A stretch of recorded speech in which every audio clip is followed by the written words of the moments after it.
لفظ زمزم کا فائدہ بھی میں نے بتایا تھا۔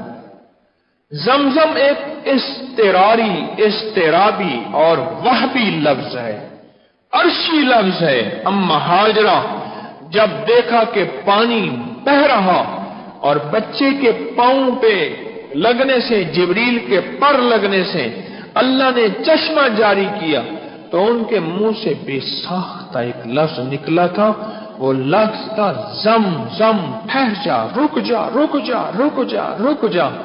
آج بھی یہ لفظ اپنی طاقت کے اعتبار سے ویسی کہ ویسے ہی ہے۔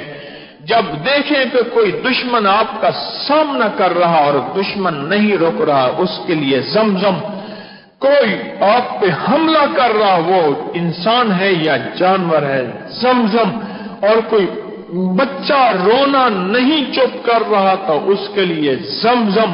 آج بھی یہ لفظ اپنی طاقت کے اعتبار سے ہزاروں سال ہو گئے، قوت کے اعتبار سے ویسی کا ویسی ہے۔ اس میں تاثیر ہے، اس میں طاقت ہے، اس میں حضرت اسماعیل علیہ السلام کے قدموں کا نور ہے، اور اما ہاجرہ کی مجاہدے اور قربانیاں اور عصمتیں اور عزتیں، اور ان کی اللہ پاک نے اس میں جلال رکھا ہے اور نور رکھا ہے اور روح رکھی ہے اور روحانیت رکھی ہے۔